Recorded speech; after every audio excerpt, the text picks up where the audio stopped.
Atos, capítulo 11. Eu quero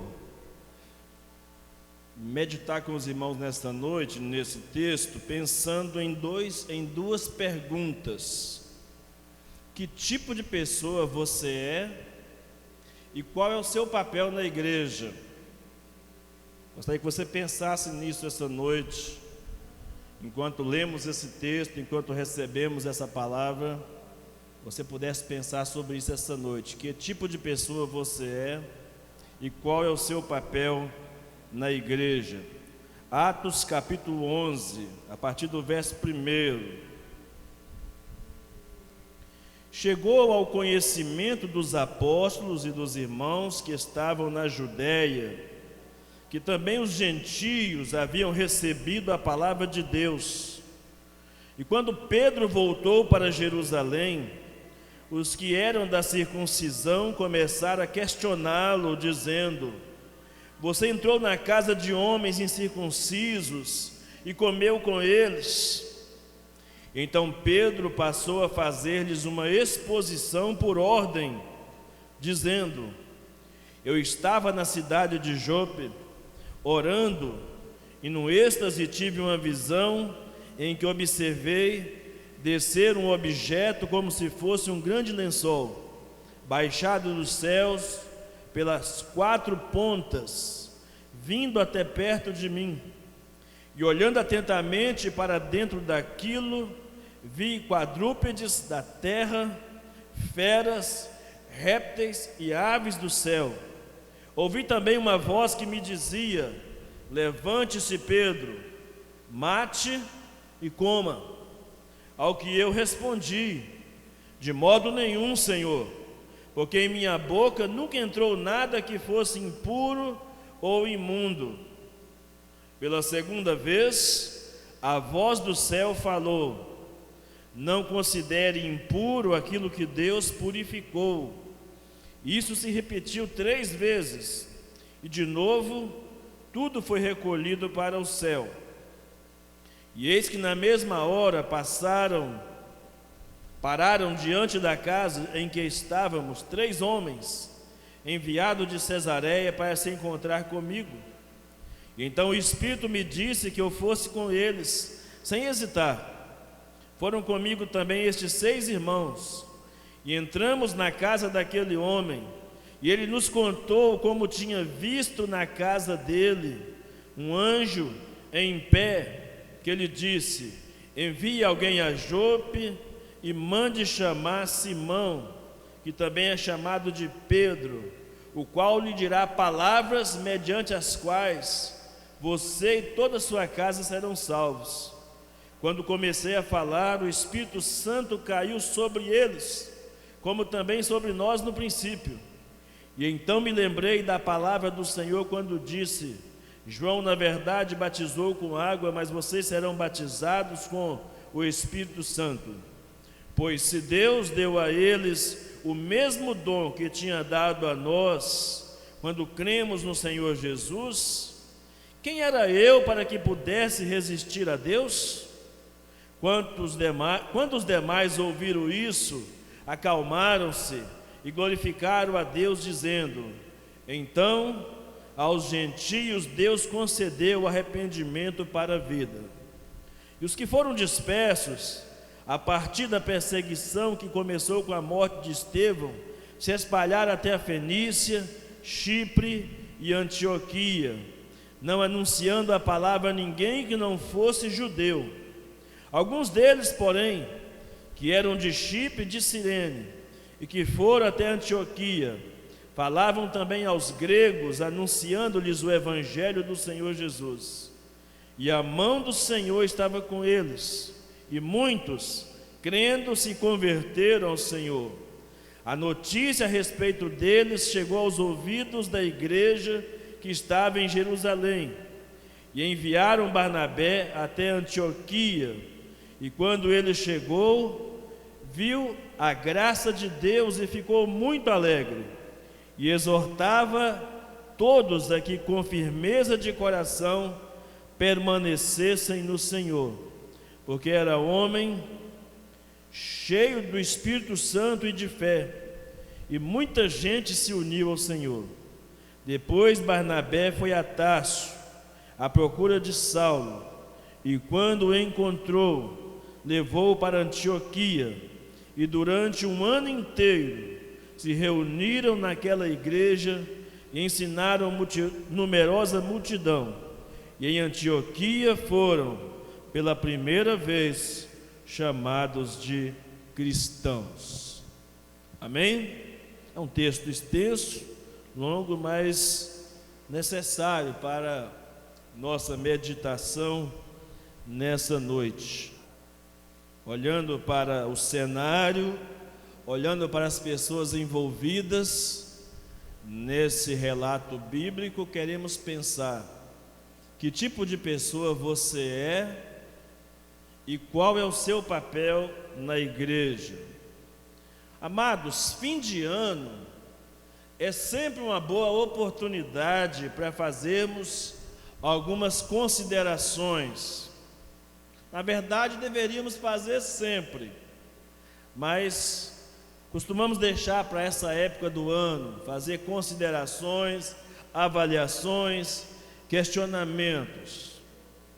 Você tem o hábito de fazer uma autoavaliação, de fazer uma autocrítica, ou seja, avaliar você mesmo, criticar você mesmo, como se alguém pedisse para você, ou na escola, ou na igreja, ou na família, no trabalho, em algum lugar, alguém de repente pedisse para que você desse a você mesmo uma nota de 0 a 10, que nota você daria a si mesmo?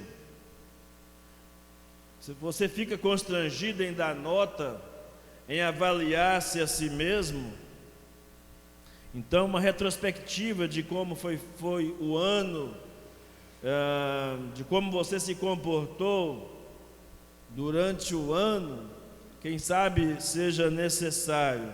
Quem você foi, quem você é nesse exato momento e o que você pretende ser, com a graça de Deus, em 2021. Juntamente com essa pergunta, você precisa perguntar, dentro desse contexto de quem você é, o que você faz, o que você tem feito, principalmente no contexto da igreja, qual tem sido o seu papel na igreja? Essa é a pergunta, qual tem sido o seu papel? De que forma você tem se relacionado com a igreja, ou como igreja, né? Porque a igreja somos nós, né? E como igreja do Senhor Jesus. Fazendo um balanço dos últimos 2 anos, 2019 e 2020, percebi que praticamente não crescemos. E pior, a sensação é de que decrescemos.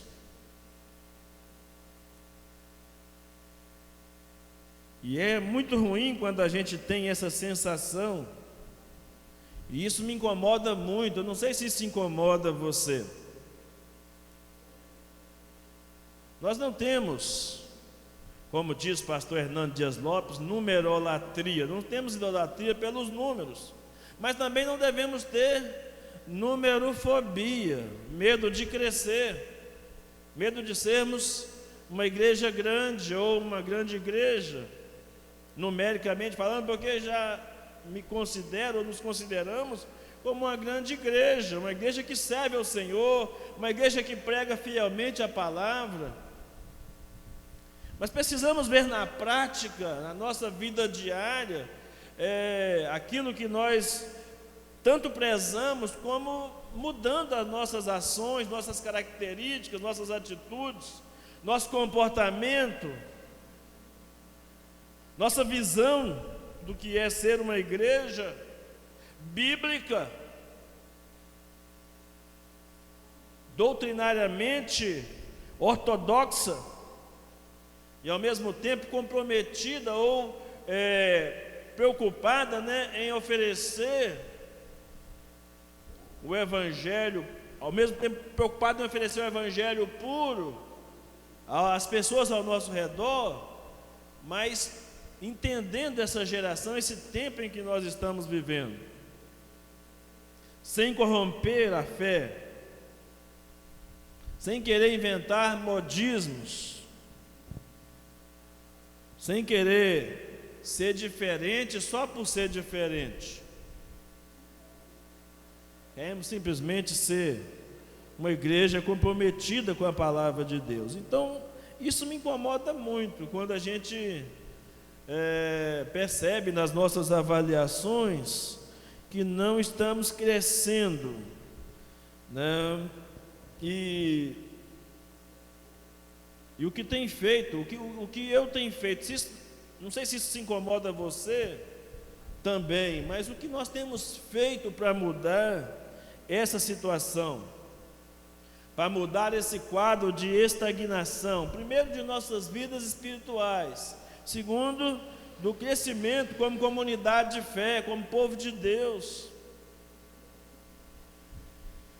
Nós precisamos estar comprometidos com que o evangelho puro e simples chegue a mais pessoas. O relato que nós acabamos de ler aqui dá uma demonstração clara disso, como que o evangelho ia se expandindo e mais pessoas iam crendo, se convertendo ao Senhor. E é observando um contexto como esse que pensamos na forma que temos de assumir o nosso papel na igreja, avaliando que tipo de pessoas nós somos. Mas o fato é, amados, que se todos nós estivermos unidos num só coração, porque essa igreja de Atos dos Apóstolos, a Bíblia diz que ela era um só coração, era um só propósito. Precisamos assumir o nosso papel na igreja, e se assim fizermos, mudaremos sem dúvida alguma o estado de coisas de nossas vidas e da nossa comunidade de fé, fazendo tudo para a glória de Deus, porque também não há outra razão para viver ou para ser, se não for para a glória de Deus. Não há outra razão.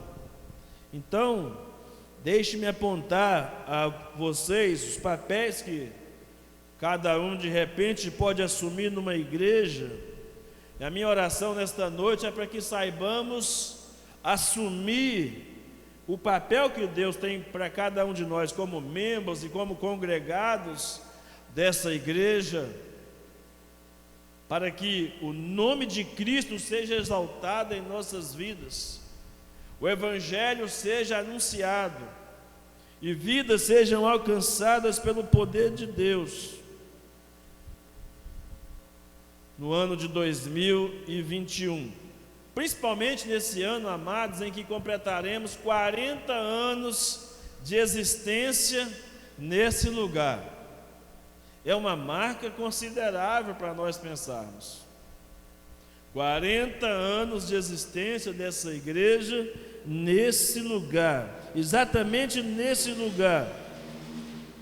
Tem que haver alguma razão de estarmos plantados aqui há tanto tempo. Não foi por acaso que tudo aconteceu. Não é por acaso que tem se mantido ou que chegamos até aqui. E se Deus me permitir também, pela graça dele, nesse mesmo ano de 2021, estarei completando 30 anos de ministério, 14 dos quais aqui com os irmãos. Pela graça, pelo amor, pela misericórdia dos irmãos para comigo, praticamente metade do meu ministério desenvolvido aqui entre os irmãos, onde Deus me deu o privilégio, o poder, a alegria de pregar aqui desse púlpito, ao longo desses anos todos, fielmente, as Escrituras Sagradas, que é o meu maior prazer, pregar com fidelidade a palavra de Deus. Então, você e eu, amados, temos a responsabilidade de explicarmos por que estamos aqui. Deus me trouxe para cá, Deus te trouxe para cá e tem um propósito. Não é coincidência, não é por acaso. E nem gosto desse jargão aí do mundo gospel, Jesuscidência. Isso é tolice, eu acho. Entendeu? Porque nenhuma coisa acontece fora dos planos e dos decretos de Deus. Tem alguma razão especial de Deus nos permitir estarmos aqui. E Deus quer que nós façamos diferença na vida de outras pessoas. Deus nos trouxe para cá para isso. Deus trouxe a mim, Deus trouxe a você. Você veio para essa igreja porque Deus quer usar você para fazer diferença na vida de outras pessoas, para você crescer na graça e no conhecimento do Senhor Jesus, e acima de tudo para vivermos para a glória dele. Essa é a razão principal, glorificá-lo para sempre, viver para ele e glorificá-lo para sempre. Então, amados, será que estamos conseguindo conquistar esses objetivos? Aí eu olho para um texto como esse de Atos capítulo 11 e procuro construir algumas respostas a essas indagações, respondendo que tipo de pessoas há na igreja, quais são os tipos de pessoas que existem na igreja e como podemos desenvolver o nosso papel à luz desses tipos de pessoas que apresentados aqui no texto, que podemos perceber. Como os irmãos sabem, o livro de Atos dos Apóstolos é o livro da história da igreja. Ele registra o início da história da igreja, e é uma bela trajetória que vai de Jerusalém a Roma. E o capítulo 11 em especial, além de nos informar como Deus abriu as portas do evangelho para os gentios, o capítulo 11 nos revela o tipo de pessoas que estavam naquele grupo em Jerusalém, que contribuíam ou não para o desenvolvimento da igreja, para o crescimento do reino de Deus.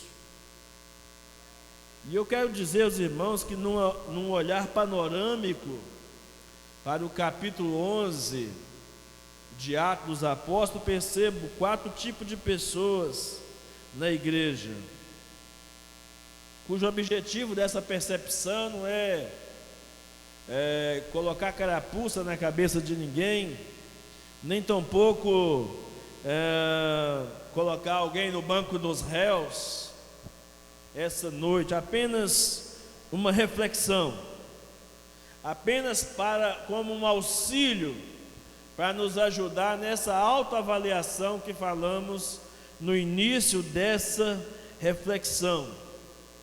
E o meu desejo é que a sua visão nesse texto, através desse texto, se torne ampla, se torne um divisor de águas na sua vida, para o louvor da glória de Deus, para que te faça sair da mesmice, da estagnação, para que te faça andar de maneira altaneira, como diz o escritor sagrado, em Abacuque capítulo 3, versículo 19, para que você possa dizer, como o salmista no Salmo 60, verso 12, em Deus faremos proezas.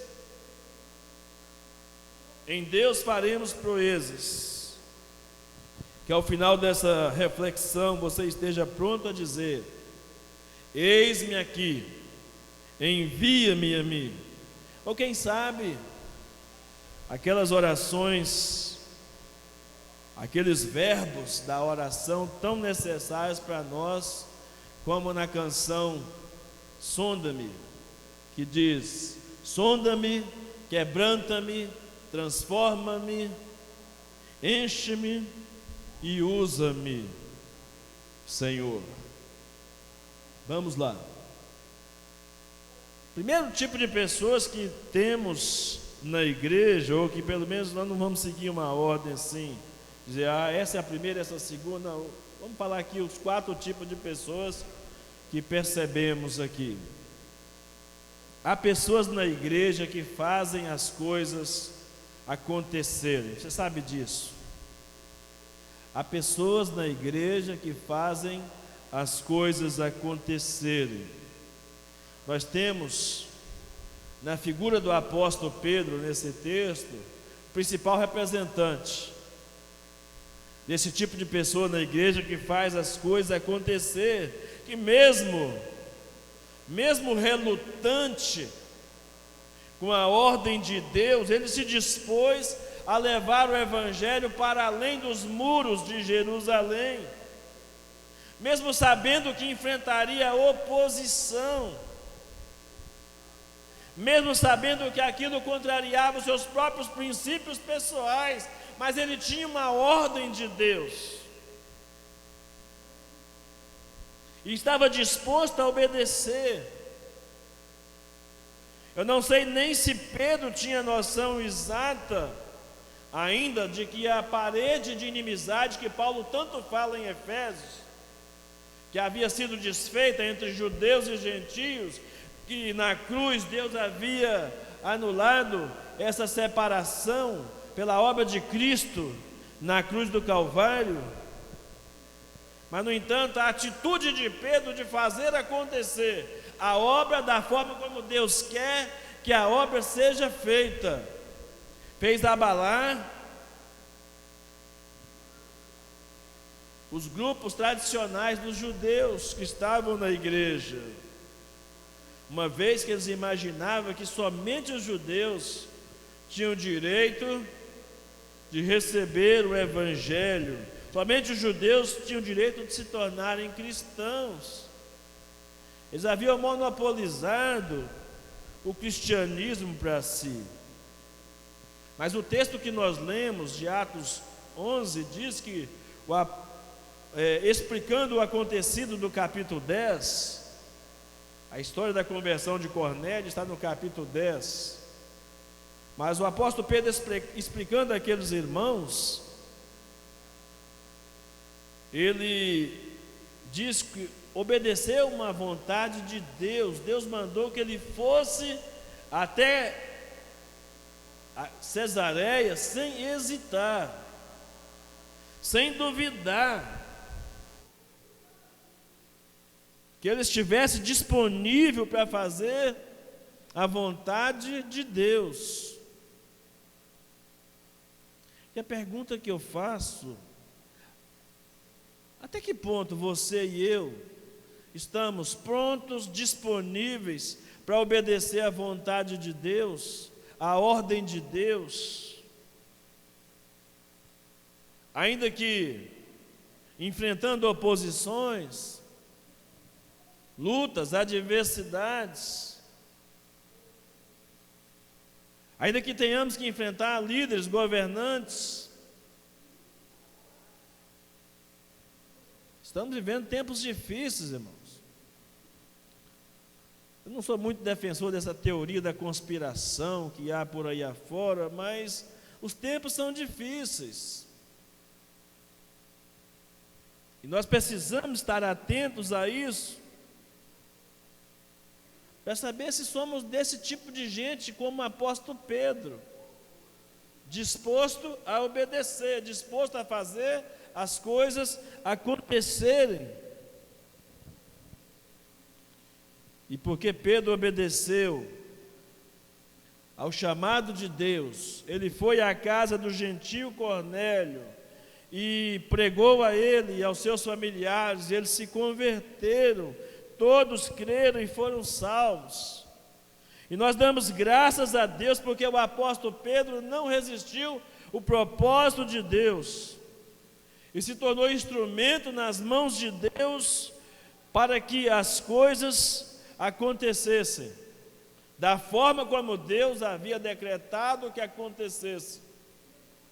E graças a essa atitude, o evangelho chegou até cá, até nós. os gentios, pela graça e misericórdia de Deus. Graças às pessoas que fazem as coisas acontecerem, a obra permanece de pé. Vou repetir.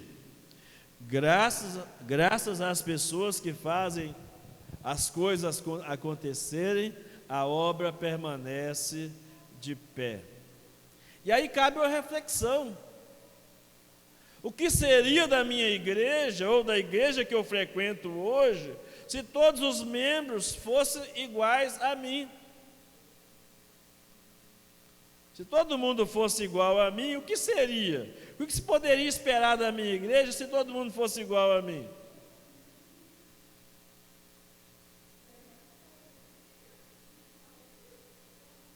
É uma reflexão para nós nessa noite, à luz do que o texto diz, do comportamento do apóstolo Pedro em obedecer, simplesmente obedecer para que as coisas acontecessem conforme o decreto de Deus.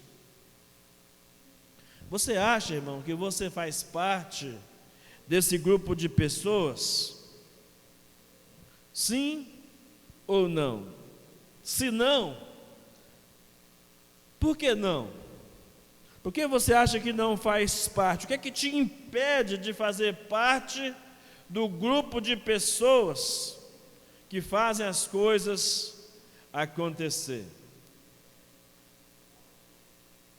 Irmãos, eu me lembro como hoje, o que eu ouvi há 14 anos, parado naquela esquina ali, um camarada passou, e eu fui apresentado para esse camarada como novo pastor da igreja, e ele disse assim: coitado, essa igreja nunca foi para frente, não é agora que irá. Ele disse: essa igreja nunca acabou. Eu acho que ele acabou dando uma palavra boa, né? Porque nunca acabou, mas estava falando em termos de construção. Mas, na verdade, a igreja não é o prédio, a igreja são as pessoas. Ela existe, primeiro, porque Deus quer que ela exista. Segundo, porque você e eu estamos aqui. E não é por acaso que o nome dessa igreja hoje é Nova Vida e não Memorial. O nome Memorial, os irmãos sabem muito bem como estava desgastado. E como é a nossa proposta de fato de sermos nova vida na vida das pessoas através de Cristo em nós. O que te impede de fazer as coisas acontecerem? De ser do grupo que faz as coisas acontecer? Não vale como desculpa usar a pandemia. Nós estamos fazendo uma avaliação aqui de 2019 e 2020. Está certo que a pandemia pode ter nos bloqueado de realizar muita coisa. Mas muita coisa também nós nos acomodamos usando como álibi a pandemia. Infelizmente, essa é a verdade. Usamos a pandemia como desculpa para não fazermos uma série de outras coisas que poderíamos fazer, que deveríamos fazer. Então não serve como base. Quem sabe talvez até que temos que fazer um corte mais alto, pensarmos nos 5 últimos anos da nossa fé cristã. O que nós temos feito para ser do tipo de pessoa que faz as coisas acontecerem, como Pedro fez acontecer? Isso é se sua resposta for não, mas e se sua resposta for sim? Se você se considera do grupo de pessoas que fazem as coisas acontecerem, que você é como uma pessoa como Pedro,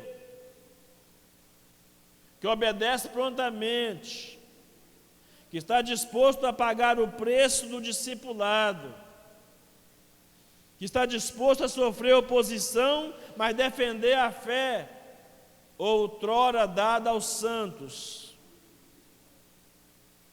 no conhecimento e na prática.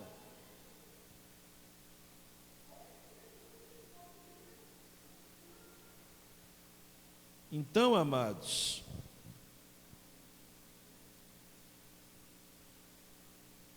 faz as coisas acontecerem, mesmo que você relute um pouco, como Pedro relutou. Pede graça para Deus, para que você seja das pessoas que faz as coisas acontecerem, na igreja, na sua casa, no seu trabalho, na sua escola, na sua vizinhança. A pior coisa que tem é ter um vizinho crente chato. Eu não sei se você já teve a experiência de ter um vizinho crente chato, é terrível. Espero que não seja você o chato. Mas é ruim demais. E nem nós podemos ser vizinhos chatos para ninguém. Às vezes sofremos o prejuízo para sermos a luz de Cristo na vida de pessoas que vivem em trevas. Mas se você pensa que é desse grupo, você se acha satisfatório o que você fez para fazer parte desse grupo aqui? Um outro grupo de pessoas, já no versículo 1 de Atos 11, a gente percebe que há um grupo de pessoas da igreja que somente ouvem sobre as coisas que acontecem. O apóstolo Pedro chega na igreja de Jerusalém e ali já tem alguns irmãos já prontos para ouvirem sobre as coisas que acontecem. Tem gente na igreja que simplesmente se contenta em saber que as coisas acontecem. Olha só o que diz o texto: chegou ao conhecimento dos apóstolos e dos irmãos da Judéia, que também os gentios haviam recebido a palavra de Deus. Ou seja, ouviram dizer, eles não faziam parte do negócio, eles não foram juntos, não sei se não foram chamados, mas eles não estavam lá. Não sei nem se opuseram, porque depois eles repreenderam o apóstolo Pedro. Vamos falar sobre isso já já. Mas o fato é que ouviram e criticaram a Pedro pelo procedimento de Pedro, pela atitude de Pedro de fazer o que tinha que fazer quando ninguém queria fazer,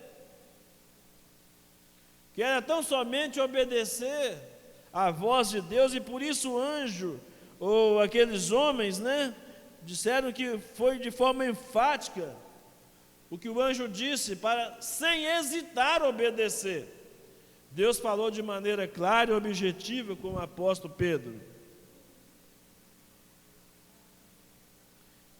Criticaram a Pedro a respeito do seu procedimento, da sua decisão, exigiram explicações por ele ter entrado na casa de gentios, comido com os gentios, incircunciso.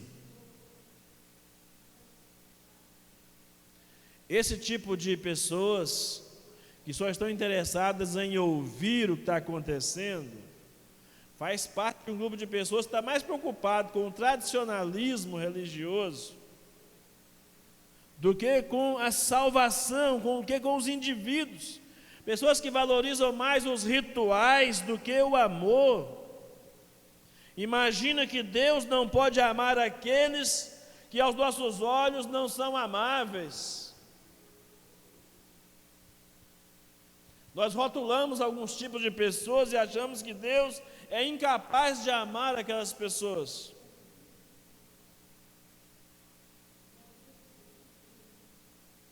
E eu quero dizer, amado, nessa noite, com toda a convicção da minha alma, não existe pessoas que não sejam amáveis. Não existe ninguém que seja pecador demais que não possa ser alcançado pela graça de Deus. Se tão somente Deus quiser, Deus pode fazer. Se Deus salvou um desgraçado pecador como eu, pode salvar qualquer pessoa. Qualquer pessoa.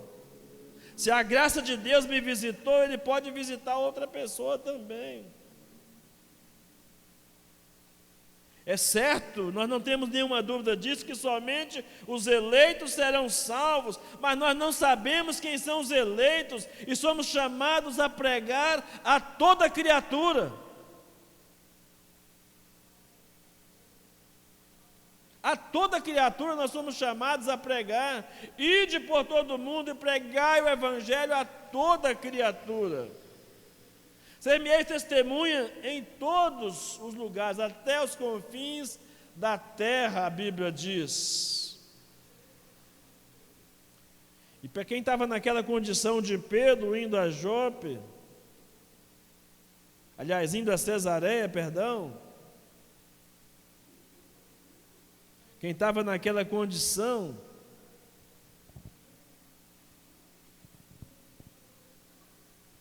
Timóteo, é aos confins da terra. Nós estávamos incluídos nesse projeto de confins da terra. Quando Jesus orou por aqueles que pela graça iam ser salvos, eu penso que isso estava incluído você e eu que estamos aqui essa noite. Senão jamais escaparíamos, jamais seríamos salvos. Por nossos próprios méritos.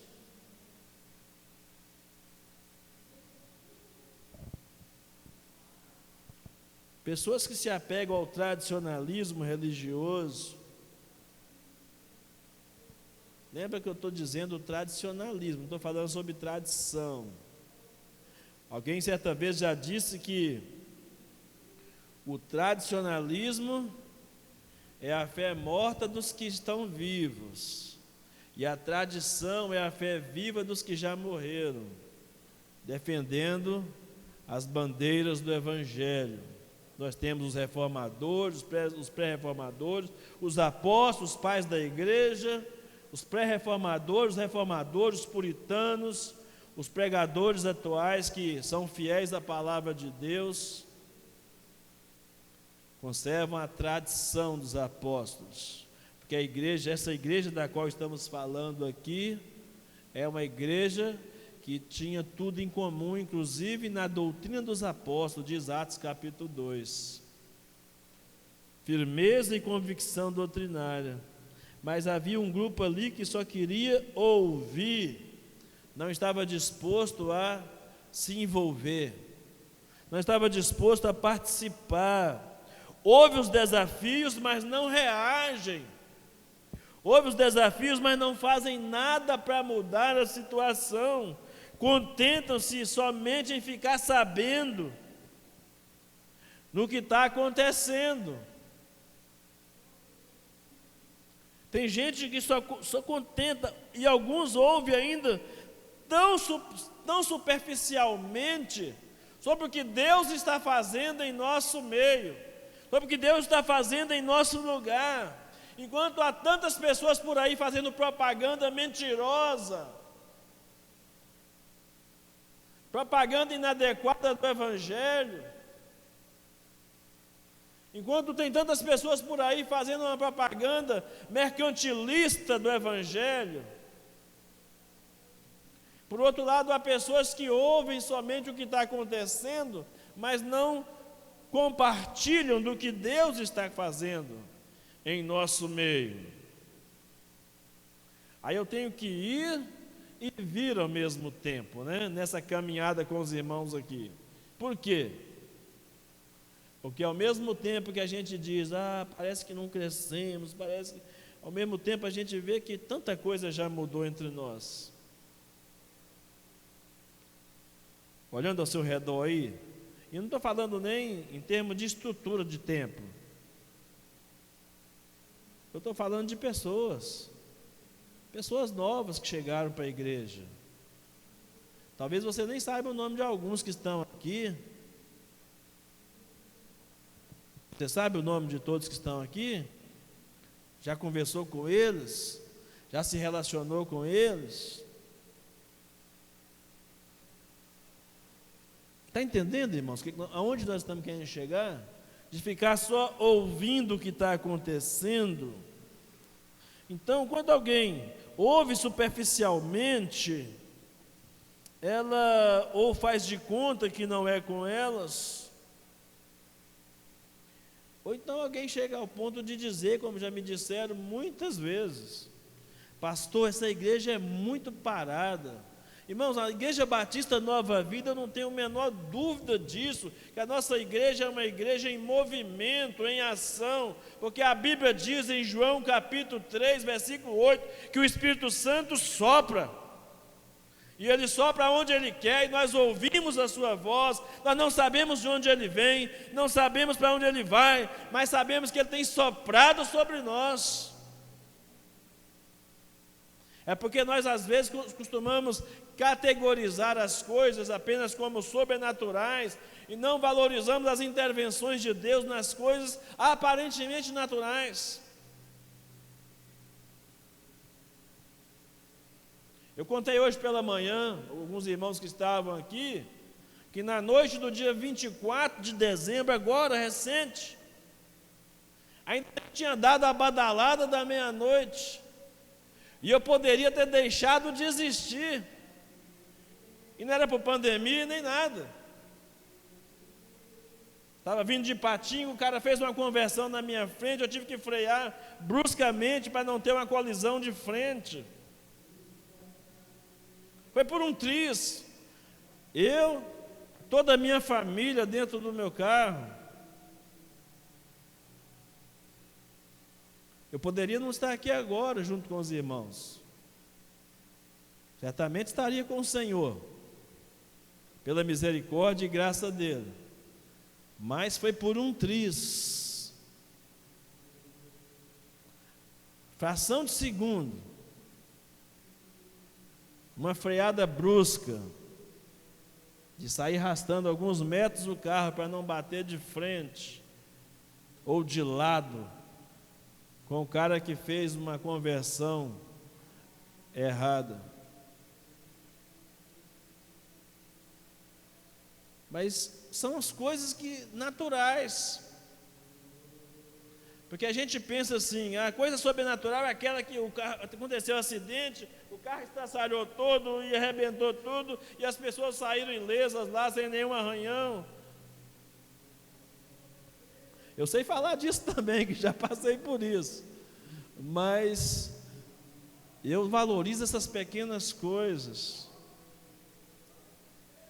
aos nossos olhos, mas que a gente vê que é a mão de Deus guiando alguma história, algum propósito para as nossas vidas. Mas de vez em quando alguém me diz: a igreja é muito parada, pastor, a igreja não faz nada, os irmãos estão desanimados, a igreja é muito fraquinha. Aí eu fico bravo.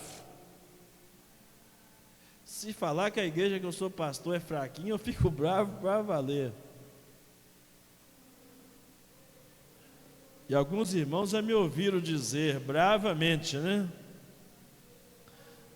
Nunca diga que a sua igreja é fraquinha, a não ser que você esteja medindo por você mesmo. É uma palavra mal criada, mas eu faço questão de dizer, porque eu tenho que me responsabilizar pela igreja. Eu não posso falar mal da igreja se eu não estou me sentindo parte dela. Se eu faço parte apenas do grupo que ouve o que está acontecendo, mas não reage ao que está acontecendo. Mas há um terceiro grupo pior, irmãos. Que isso, pastor? A coisa vai só piorando? Tem um terceiro grupo pior nessa igreja de Jerusalém, e que bem pode ser reflexo de igrejas por aí afora. Que há pessoas na igreja que se opõem às coisas que acontecem na igreja. Há pessoas na igreja que se opõem as coisas que acontecem. É lógico, irmãos, que se for uma heresia, se for um desvio de conduta do pastor, do líder, da igreja, se for um comportamento inadequado de alguma pessoa, nós devemos opor mesmo, oposição. Nós devemos exercer a misericórdia, que a Bíblia diz que os misericordiosos alcançarão misericórdia, mas nós não vamos passar pano, nós não vamos, em nome da misericórdia, sermos condescendentes com o pecado. Nós amamos o pecador, mas vamos combater o pecado, ainda que seja na minha vida. Como diziam alguns políticos, cortar na própria carne. E eles souberam o quanto que dói cortar na própria carne. Mas existe o grupo das pessoas que se opõem às coisas que acontecem. O verso 2 e o verso 3, havia ali um grupo de judeus, de membros legalistas daquela assembleia, em Jerusalém, que atacaram Pedro, por ele ter entrado e comido na casa de um gentio chamado Cornélio.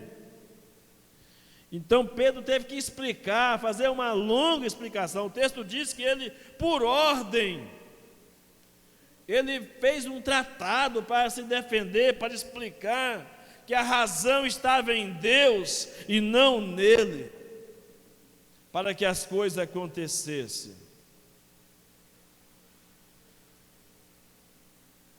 Você pode até opor ao pastor, a uma liderança da igreja, mas você não pode opor a ação de Deus na vida da igreja e na vida de uma pessoa.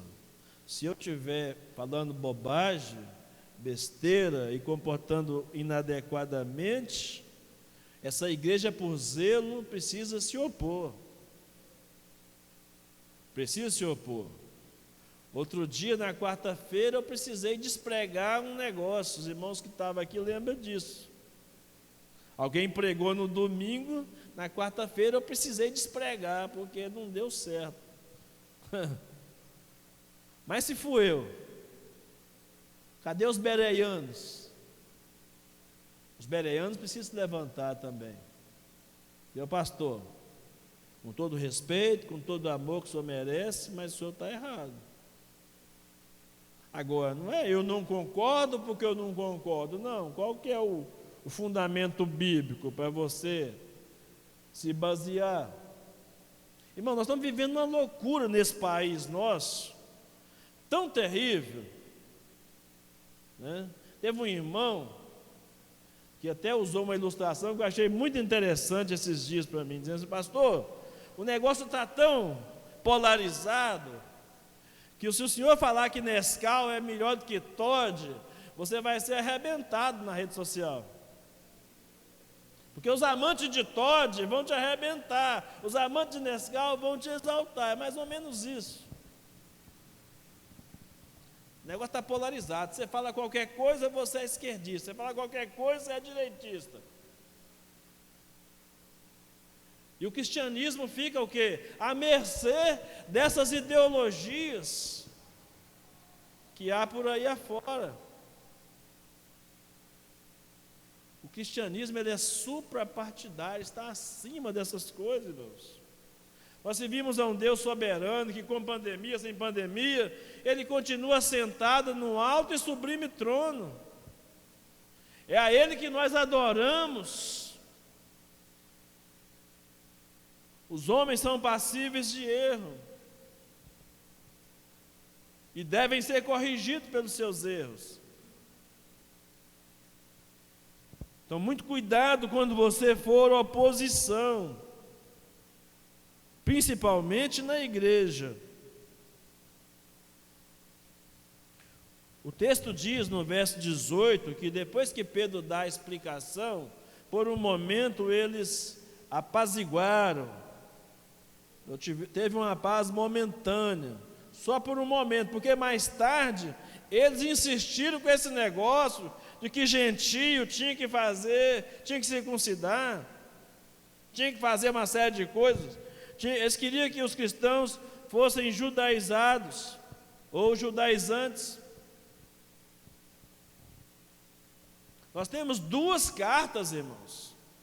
Nós temos duas cartas na Bíblia, a carta do apóstolo Paulo aos Gálatas e a carta do apóstolo Paulo eu estou dando nome para Paulo, não pode, né? A carta aos Hebreus. Duas cartas na Bíblia pregando contra os judaizantes.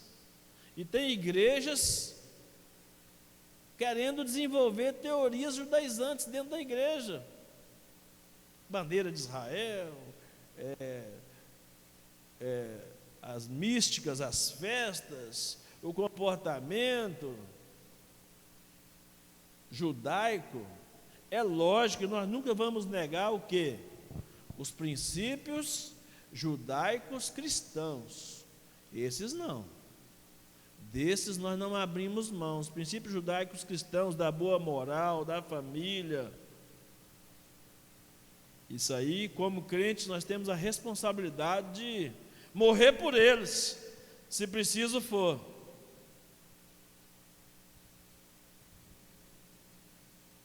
Mas o que era supérfluo, o que era sombra, que a Bíblia diz em Colossenses, tem que ser ficado para trás como sombra mesmo. E a semestre vira, em algum momento das gerações, dos anos, as pessoas reativam, reacendem esse negócio de judaísmo dentro da igreja. Aqui os judaizantes ouviram, fizeram de conta que tinham entendido e aceito Pedro, mas mais tarde foi necessário fazer o primeiro concílio da igreja, no capítulo 15. Depois, se você tiver a oportunidade, ler o capítulo 15 de Atos dos Apóstolos, a ponto de Tiago e Pedro chegarem, os apóstolos chegarem à seguinte conclusão: pareceu bem a nós, ao Espírito Santo, não impor nenhum tipo de carga mais aos gentios. A eles era necessário apenas não comer carne sufocada, não comer sangue, se abster da idolatria e da imoralidade sexual. Essas 4 coisas eram necessárias aos gentios. Tinha a ver com comportamento cristão e relacionamento com Deus, e não com rituais da religião judaica. Foi necessário um concílio geral para resolver essa pendência daqueles que estavam tentando limitar a liberdade do evangelho da glória e da graça de Deus. Sabe o que é que acontece, irmãos? Quando esse grupo de pessoas prospera na igreja, a igreja fica travada.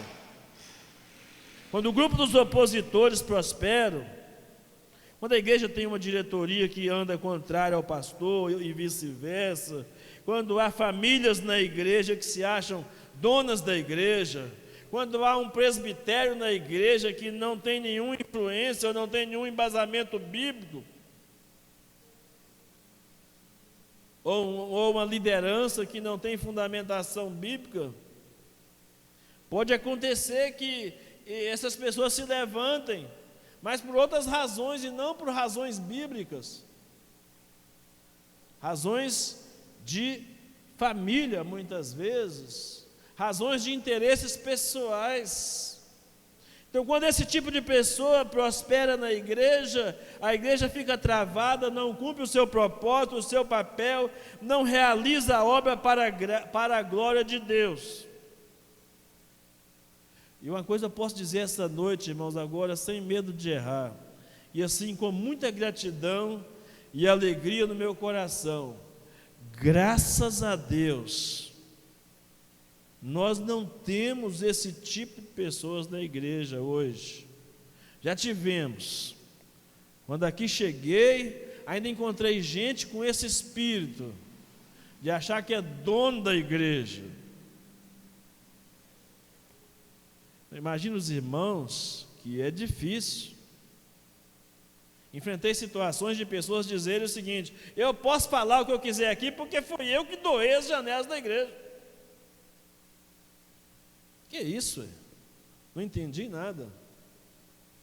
Alguém que podia dizer assim: olha, não pode mudar esse vaso de lugar aqui não, porque foi minha mãe que deu. Minha mãe já até morreu, mas ela disse que quando morreu, que não podia mudar.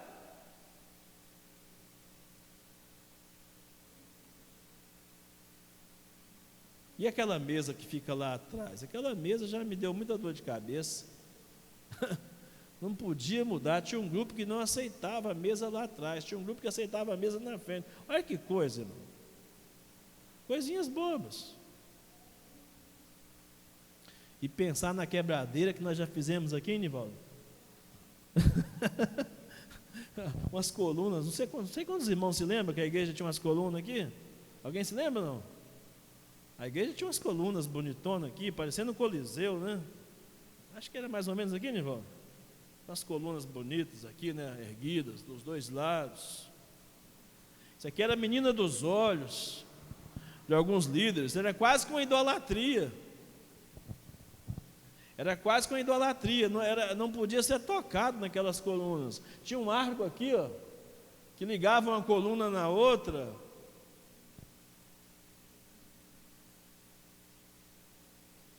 Aqui não se toca. Se tocar, o pau vai quebrar.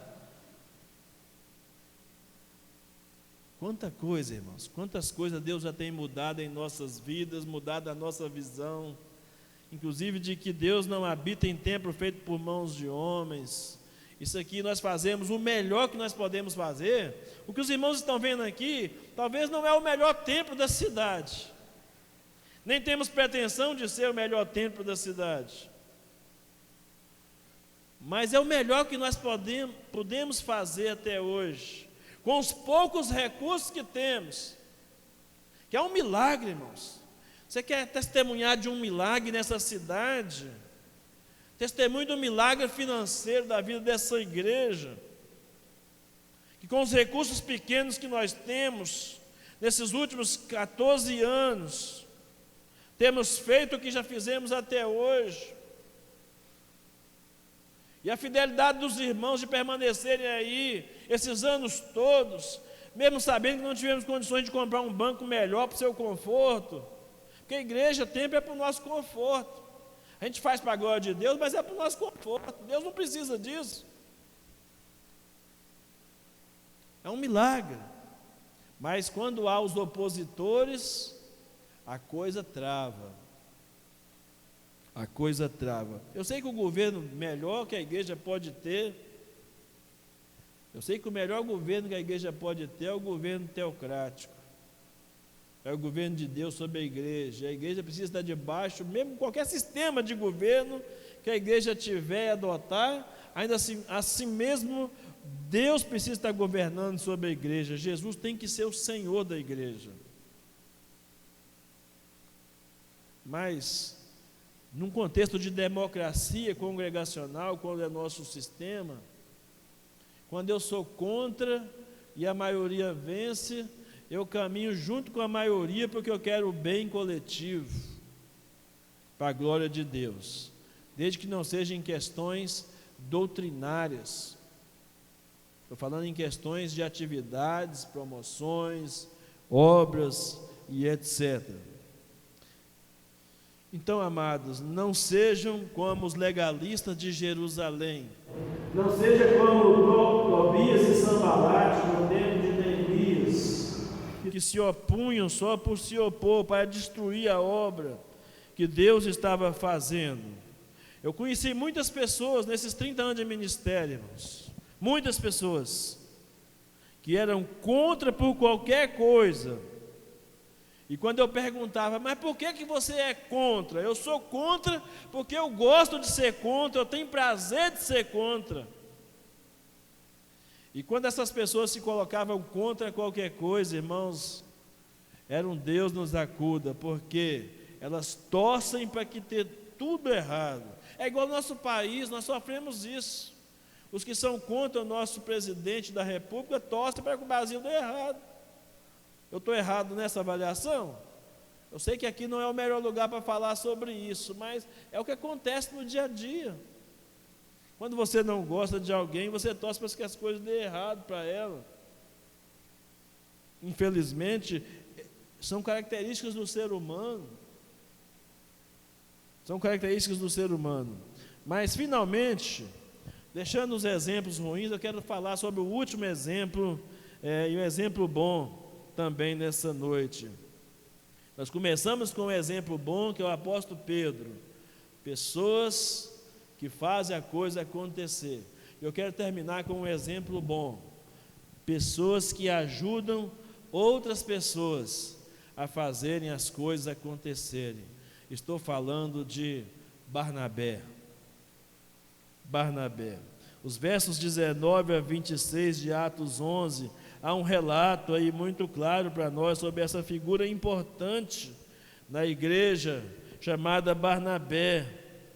Alguns fazem acontecer, como Pedro. Outros ouvem o que está acontecendo, mas não reagem, como os irmãos na Judéia. Outros se opõem ao que está acontecendo, como os membros legalistas da igreja da Judéia em Jerusalém. E há aqueles que ajudam as pessoas a fazerem no que está fazendo. Quando a igreja de Jerusalém ouviu falar do crescimento da obra em Antioquia, da igreja de Antioquia da Síria, logo enviou a Barnabé para lá, que a Bíblia diz que era um homem bom, um homem de caráter, um homem cheio do Espírito Santo, um homem de fé, que imediatamente se lembrou de Saulo, que estava em Tarso, e foi buscar Saulo para ser o seu companheiro, para se juntar na obra. Irmãos, Barnabé investiu na igreja de Antioquia, e Barnabé investiu na vida de Paulo. Barnabé não se tornou tão famoso e tão conhecido como fora o apóstolo Paulo. Guarde isso que eu vou te dizer. Barnabé não se tornou tão famoso e tão conhecido como fora o apóstolo Paulo. Há pouca coisa na Bíblia falando sobre Barnabé. Não há nenhum livro na Bíblia escrito por Barnabé. O apóstolo Paulo tem 13 cartas escritas por ele. Metade do Novo Testamento foi escrito pelo apóstolo Paulo. Mas eu posso te falar, irmãos, Paulo jamais teria sido Paulo que nós conhecemos sem a ajuda de Barnabé. Toda pessoa que faz precisa de um companheiro que ajuda. Toda pessoa que se dispõe a fazer precisa de um companheiro que ajuda. O ministério pastoral precisa de pessoas que apoiam. Os outros ministérios da igreja também precisam de pessoas que apoiam. O ministério de oração tem um líder de oração, mas precisa de pessoas que venham participar, se envolver.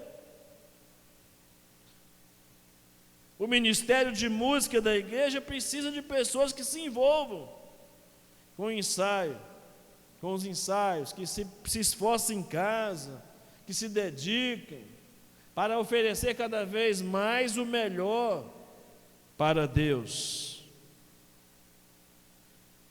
A Bíblia diz que Barnabé, que também é chamado de filho da consolação, fez do seu ministério uma plataforma de investimento na vida de outras pessoas, para que essas outras pessoas pudessem ser usadas nas mãos de Deus. Barnabé não queria ser obstáculo, Barnabé queria ser bênção na vida de outras pessoas. Barnabé era um facilitador, Barnabé era um cooperador do ministério, encorajador daqueles que estavam engajados na obra do Senhor. Irmãos, pessoas como Pedro, guarde isso, pessoas como Pedro, que fazem as coisas acontecerem, precisam muito desse tipo de pessoas como Barnabé, que ajuda eles. a fazerem as coisas acontecer. Esses dois ministérios, o ministério de Pedro e o ministério de Barnabé, são muito necessários na igreja. Sem um Pedro ou um Barnabé na vida da igreja ou na vida de alguém, as coisas não acontecem. Nós precisamos de gente que faz e de gente que ajuda a fazer. E aí? Que tipo de pessoa você é depois dessa descrição feita essa noite? Você é do tipo de pessoa que faz acontecer? Você é do tipo de pessoa que só ouve o que está acontecendo e não reage? Você é o tipo de pessoa que é oposição o tempo inteiro, só por ser oposição? Só pelo prazer de ser contra? Ou você é do tipo de pessoa que ajuda a fazer as coisas acontecerem? O Evangelho teve um sucesso tremendo entre os gentios, porque havia pelo menos dois tipos de pessoas distintas na igreja de Jerusalém: pessoas que faziam acontecer e pessoas que ajudavam a fazer as coisas acontecerem, sempre dependentes da graça de Deus. E como diz o texto sobre Barnabé, homem cheio do Espírito Santo e de fé. Peça a Deus nessa noite para te usar, para você ser instrumento na vida da igreja, na vida da sua família, na vida do seu trabalho. Peça a Deus para te dar uma graça necessária nessa noite, para que você pense que tipo de pessoa você tem sido, que tipo de pessoa você é, que tipo de pessoa você quer ser. Como é que você quer ser conhecido? Como é que você quer ser conhecido? Então, aí sim você pode responder: que papel que eu ocupo na igreja? Sou dos que fazem as coisas acontecerem? Sou dos que apenas ouço, ressabiado o que está acontecendo? Oponho ao que Deus está fazendo acontecer? Ou ajudo, vivo para ajudar as pessoas que estão fazendo acontecer? Qual é o seu papel? Qual tem sido o seu papel? O que você quer ser? De 0 a 10, como você acha que foi a sua contribuição em 2020, para que as coisas acontecessem, nós chegássemos a esse último domingo do mês, do ano de 2020, de 0 a 10. Não precisa falar para ninguém, nem para sua esposa, nem para seu esposo, nem para seu filho, para ninguém, entre você e Deus. Avalie qual tem sido a sua contribuição. Não estou falando aqui só de dinheiro não, irmão, estou falando de presença, principalmente de presença, de envolvimento. Qual tem sido a sua parcela nesse negócio? Mas eu não quero te desanimar não. Há esperança para você. A Bíblia diz que a cada manhã as misericórdias do Senhor se renovam sobre nós.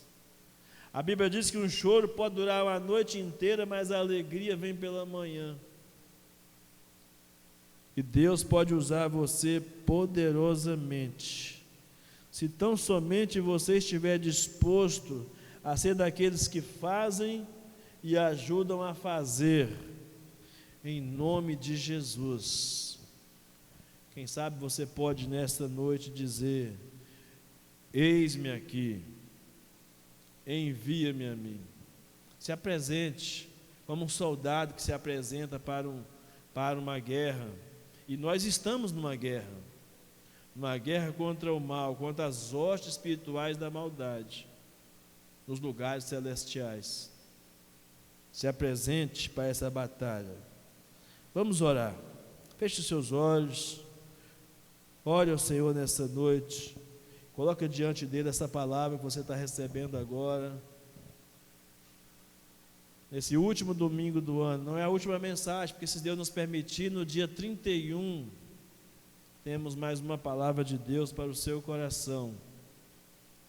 Mas, no que Ele falou com você nessa noite, eu tentei ser o mais simples possível, mas eu sei que é só o Espírito Santo que pode fazer o que eu não posso fazer no seu coração. Tem convicção plena disso. Então, ore ao Senhor e diga: Senhor, sonda meu coração, visita minha vida, Senhor, me sonda, como dizia o salmista, vê se há em mim algum caminho mau, para poder me guiar pelo caminho eterno. Diga para Deus nessa noite que ao sondar, Ele possa quebrantar você, quebrar as estruturas que estão profundamente arraigadas dentro de você, que impedem você de ser instrumento nas mãos de Deus, para o louvor da glória de Deus. Em quais coisas você está se apegando, que está impedindo você de crescer e de proporcionar, ajudar no crescimento da sua igreja.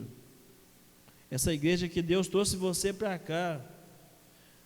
Eu não tenho dúvida disso. Você tem alguma dúvida disso? De que Deus trouxe você para cá para você, de alguma forma, ser bênção e de alguma forma ser abençoado também, ou abençoada também? O que você pode fazer? Pede a Ele: quebranta-me, transforma-me. E assim como Barnabé, que era cheio do Espírito Santo, que você seja também cheio do Espírito Santo essa noite. E aí você estará habilitada para ser usada pelo Senhor.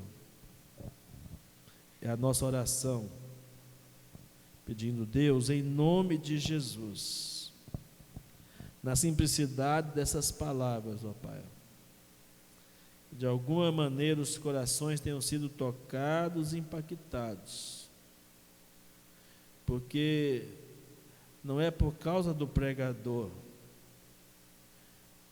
é porque a Tua palavra é a verdade. E nós queremos, ó Deus, que essa palavra seja verdade confirmada no coração do Teu povo. Só assim fará sentido o que preguei nessa noite, ó Deus, se o Senhor confirmar essas palavras no coração do Teu povo. E mesmo assim ainda me recluso a minha insignificância como pregador, para que Ele cresça e eu diminua, e toda glória e toda honra seja dada somente ao nome de Jesus. Receba nosso culto, a nossa adoração, em cheiro suave na Tua presença. Nesse último domingo do ano, receba nossa gratidão, ó Pai. Um ano muito difícil aos olhos humanos, aos nossos olhos, mas que em nenhum momento nos faltou a convicção da Tua soberania, do Teu reinado no Teu alto e sublime trono, e de que todas as coisas cooperam para o bem daqueles que amam a Ti, ó Deus. Que o Teu povo seja fortalecido dessa palavra. Nós nos despedimos em paz, em nome de Jesus. Amém e amém. Que o maravilhoso amor de Deus Pai, a preciosa graça do Senhor Jesus e a consolação e a comunhão do Espírito Santo repouse sobre o povo de Deus reunido nessa casa de oração e sobre todo o povo de Deus espalhado pela face da terra, desde agora e para todo sempre. Amém e amém.